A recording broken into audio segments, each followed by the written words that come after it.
Seseorang biasanya berubah dari satu keyakinan menuju keyakinan yang lain itu karena merasa kurang terpuaskan dengan pemahaman sebelumnya. Contohnya, mualaf yang masuk ke agama Islam karena menemukan pemahaman yang lebih logis dari keyakinan sebelumnya. Akhir-akhir ini banyak pemuda muslim yang menjadi sekuler, liberal, bahkan menjadi agnostik dan ateis karena membaca buku yang bernama Sapiens. Karena agama dianggap sangat dogmatis dan tidak relevan. Padahal bisa jadi semua gagasan di dunia ini sifatnya itu adalah subjektif. Bisa jadi apa yang tidak relevan buat kamu itu relevan buat orang lain. Orang pemuka agama Buddha yang sebelumnya adalah muslim, kemudian dia pindah agama ke agama Buddha karena merasa Islam itu sudah tidak relevan untuk dirinya. Dia mendapati orang tuanya yang muslim itu memiliki pola pengasuhan yang abusive. Sedangkan di agama Buddha orang itu cenderung lebih zen, tenang, penuh dengan kedamaian. Padahal sebenarnya perilaku pemeluk agama tertentu itu tidak menjabarkan referensi agama tersebut. Islam tidak mengajarkan parenting abusive pada anak, mencuri, korupsi, dan hal-hal yang buruk. Perilaku pemeluk agama itu tidak mendefinisikan referensi keyakinannya. Sapiens adalah buku yang menjelaskan tentang sejarah manusia dari perspektif seorang Yuval Noah Harari. Dia adalah seorang ateis dan tentu saja tidak lepas dari materi evolusi yang jangan heran di dalamnya akan banyak provokasi terhadap orang-orang yang religius. Sebaliknya, kalau seandainya teman-teman kurang religius, pasti tidak terlalu masalah kalau agama dan eksistensi Tuhan itu dikendalikan sampai ke level fiksi. Bagi saya, membaca buku itu buat menambah wawasan dan menguji pola pikir kita, agar kita lebih kritis dalam menyikapi sesuatu dan bukan sekedar untuk manggut-manggut aja. Harari itu punya argumen dan semua pembaca itu bebas berargumen. Namun secara garis besar ini adalah kritik saya.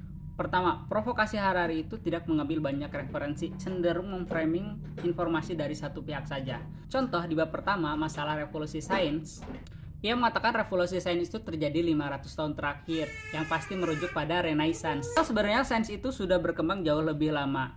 Bagi kaum muslimin pada abad ke-8 Masehi sudah mulai banyak sekali penelitian sains di bidang kedokteran, astronomi, geografi, dan cabang-cabang ilmu lainnya.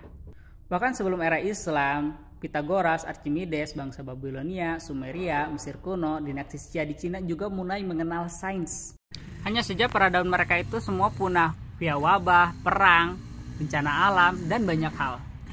Framing tentang revolusi sains itu berawal dari Renaissance itu menghapus fitrah peradaban yang sebenarnya lemah dan tidak apa-apanya melawan ketetapan bahwa sains itu mengalami kemajuan dan kemunduran di berbagai peradaban dan bukan berawal dari Renaissance saja.